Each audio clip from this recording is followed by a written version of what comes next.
कल भी 5.5 करोड़ श्रद्धालुजनों ने महाकुंभ का स्नान किया था। ये जो भारी दबाव श्रद्धालुजनों के कारण और श्रद्धालुओं के संगम नोच पर जाने के कारण वहाँ पर एक बना हुआ है, लेकिन पूरा प्रशासन मौके पे वहाँ मौजूद है। रात्रि को 1 से 2 बजे के बीच में अखाड़ा मार्ग पर, जहाँ पे अखाड़ों के अमृत स्नान के दृश्य से बैरिकेड्स भी किए गए थे, तो बैरिकेड्स को फांद करके आने में कुछ श्रद्धालु गंभीर रूप से घायल हुए हैं। उन्हें तत्काल हॉस्पिटल में पहुंचा करके उपचार आदि की व्यवस्था उनके लिए की गई है। उनमें से कुछ श्रद्धालु गंभीर रूप से घायल हैं। लगातार प्रशासन स्थानीय स्तर पर श्रद्धालुओं की सकुशल स्नान कराने के दृष्टि से रात्रि को कल सायंकाल 6:30-7 बजे से ही मौनी अमावस्या का मुहूर्त प्रारंभ होने के बाद से ही लगातार लगा हुआ है। प्रयागराज में महाकुंभ में श्रद्धालुजनों के सकुशल स्नान करने, अमृत स्नान के लिए देश भर से आए हुए श्रद्धालुजनों की व्यवस्था के लिए, उनके कुशल क्षेम के लिए आदरणीय प्रधानमंत्री जी का प्रातःकाल से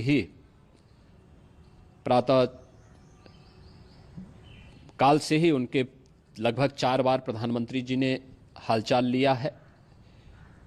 माननीय गृह मंत्री जी ने, माननीय राष्ट्रीय अध्यक्ष भारतीय जनता पार्टी श्री जेपी नड्डा जी ने, माननीय गृह मंत्री श्री अमित शाह जी ने भी, और प्रदेश की माननीय राज्यपाल श्रीमती आनंदीबेन पटेल जी ने भी लगातार जानकारी लेकर के सभी के कुशल क्षेम और सकुशल स्नान कराने के बारे में निरंतर रिपोर्ट ले रहे हैं। हम लोगों की प्रातःकाल से ही श्रद्धालुजन जो भी आए हैं वे स्नान कर सकें, इसके लिए यहाँ पे उच्च स्तरीय बैठक भी चल रही है, जिसमें मुख्य सचिव भी हैं, डीजीपी हैं, प्रमुख सचिव गृह हैं, मुख्यमंत्री कार्यालय के अपर मुख्य सचिव के साथ साथ एडीजी लॉ एंड ऑर्डर के साथ साथ अन्य वरिष्ठ अधिकारीगण मौजूद हैं। प्रयागराज में हालात वर्तमान में नियंत्रण में हैं, लेकिन भीड़ का दबाव बहुत बना हुआ है। अखाड़ा परिषद से जुड़े हुए पदाधिकारियों के साथ मैंने स्वयं भी बातचीत की है। आचार्य महामंडलेश्वरों से भी, पूज्य संतों के साथ भी मेरी बातचीत हुई है, और पूज्य संतों ने बड़ी ही विनम्रता के साथ इस बात को कहा है कि नहीं, श्रद्धालुजन पहले स्नान करेंगे और फिर जब उनका दबाव कुछ कम होगा और वे सकुशल वहाँ से निकल जाएंगे, तब हम लोग स्नान करने के लिए संगम की तरफ जाएंगे। अभी पहले श्रद्धालुजनों को, चूँकि देश भर से आए हैं, तो इसके लिए उन्हें सभी अखाड़े इसके लिए सहमत हैं और सभी लोग इस व्यवस्था के साथ जुड़े हुए हैं।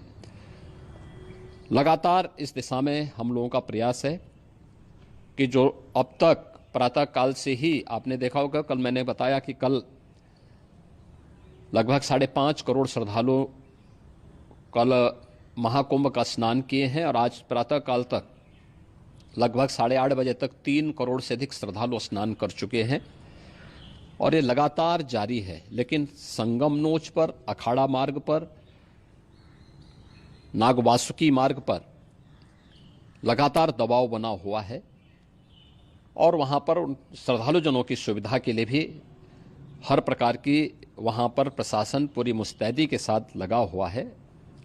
और इसीलिए मेरी अपील है पूरे प्रदेशवासियों से, पूरे देशवासियों से, और सभी श्रद्धालुओं से भी, सभी पूज्य संतों से भी,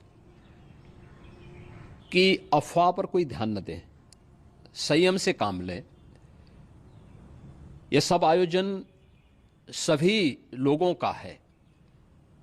प्रशासन उनकी सेवा के लिए पूरी तत्परता के साथ लगा हुआ है। केंद्र और राज्य सरकार पूरी मजबूती के साथ वहाँ पर हर प्रकार का सहयोग करने के लिए तत्पर है, लेकिन कोई किसी अफवाह पे ध्यान न दे। कोई भी व्यक्ति नकारात्मक अफवाह फैलाने का प्रयास करेगा, उस प्रकार से नुकसान हो सकता है। और जहां पर हैं आप, लगभग 15 से 20 किलोमीटर के दायरे में अस्थायी घाट बनाए गए हैं, उसमें कहीं भी वे स्नान कर सकते हैं। आवश्यक नहीं कि संगम नोच की तरफ ही आएं, क्योंकि भीड़ देखते हुए, खासतौर पर जो बुजुर्ग हैं, बच्चे हैं, श्वास के रोगी हैं, उनको लंबी दूरी तय नहीं करनी चाहिए और जहां पर हैं वहीं पर आराम से पहले स्थिर होकर के कार्य करें, वहां पर रह करके।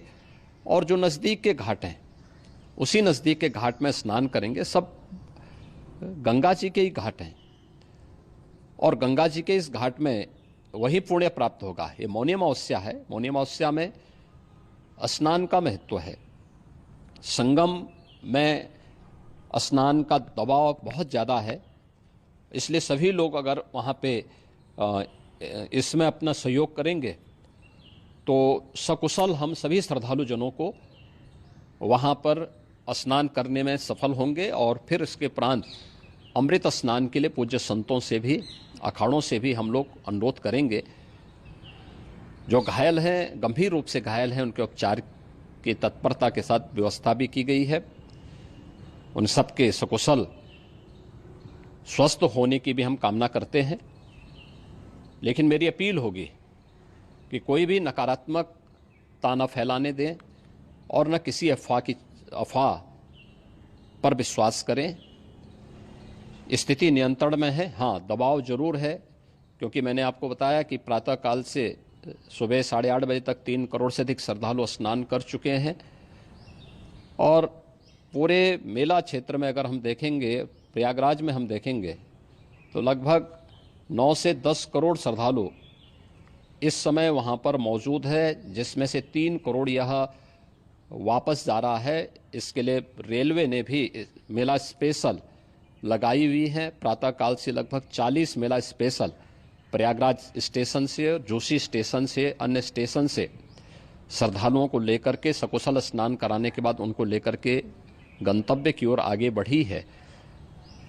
और लगातार ये प्रक्रिया वहाँ पर आगे बढ़ाई जा रही है। होर्डिंग एरिया भी बनाए गए हैं। प्रशासन जो वहाँ पर डायरेक्शन दें, मुझे लगता है सब लोग उसका पालन करेंगे तो सकुशल, क्योंकि पूरा दिन भर देर रात्रि तक अमृत स्नान का मुहूर्त है। मौनी अमावस्या का जो मुहूर्त है पूरे रात्रि भर है, इसलिए ये नहीं हो केवल इस पे कि हम अभी स्नान करेंगे। आवश्यक नहीं, कभी भी आप स्नान कर सकते हैं। तो उस पर जरूर सभी से मेरी विनम्र अपील होगी कि वे लोग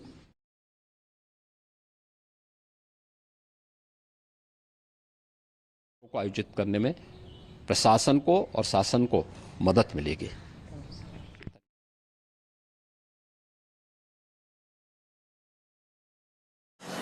उत्तर प्रदेश के मुख्यमंत्री योगी आदित्यनाथ की बात आप सुन रहे थे। जो बातें उन्होंने कही है, मुख्य तौर पर अब सरकार की तरफ से ये बताया, लोग उसमें से घायल हैं, सबके सकुशल होने की उम्मीद उन्होंने जताई। लेकिन इसके साथ ही कहा कि जो आम लोग हैं वो किसी भी तरीके से अफवाहों पर ध्यान न दें। सरकार की तरफ से अब ये बातें जो स्पष्ट की गई हैं, जिसमें लोगों से एक बार फिर योगी आदित्यनाथ ने ये अपील की है कि जो लोग हैं, जिसमें बहुत लंबे क्षेत्र में 10 किलोमीटर से अधिक के क्षेत्र में घाट का निर्माण किया गया है, तो जहां भी है वहां पर अगर स्नान कर लें तो वो पावन है, वो जल जो है वो पवित्र है और उसमें स्नान का वैसा ही फल मिलेगा। दूसरी चीज जो योगी आदित्यनाथ ने कही, जो बहुत महत्वपूर्ण है, वो देखिए, जो हम कह रहे थे कि एक दिन में अगर 10 करोड़ की बात हो रही थी, लेकिन छोटी सी अवधि में, यानी सुबह 8:30 बजे तक वो कह रहे हैं कि लगभग 3.5 करोड़ लोग स्नान कर चुके थे। तो अगर उतनी ही अवधि में, चंद घंटों में ऐसा हो गया तो कितना अधिक दबाव यहाँ के रिसोर्सेज पर पड़ गया, जिस वजह से भीड़ ही भीड़ हर तरफ, और भीड़ के कारण भगदड़ की वो तस्वीर हमें देखने के लिए मिली। तो मुख्यमंत्री ये अपील कर रहे हैं लोगों से कि जरूरी नहीं कि आप सुबह में एक समय पर ही आप स्नान कर सकते हैं, या फिर संगम नोज अगर नहीं आएंगे तो आपको पुण्य नहीं प्राप्ति होगी। आप अपने सुविधा के अनुसार पूरे रात तक मध्य रात्रि तक किसी भी समय स्नान कर सकते हैं। लोगों की सुविधा के लिए क्या क्या ट्रेनें चलाई गई हैं उसका भी वो जिक्र करते हैं। और उसके साथ ही कुमार अभिषेक, सरकार की तरफ से जो मंथन चल रहा है, जो चर्चा चल रही है और जो तैयारियां आगे के लिए ताकि आगे गलतियां ना हो, वो सब चल रहा है। एक तरह से योगी आदित्यनाथ की बातों में ये सारी चीजें स्पष्ट हुई। अभिषेक, बिल्कुल श्वेता, मुख्यमंत्री ने अपना स्टेटमेंट जारी भी किया है और उन्होंने जो बोला है वो बहुत अहम है। जिस बात को आपने भी कहा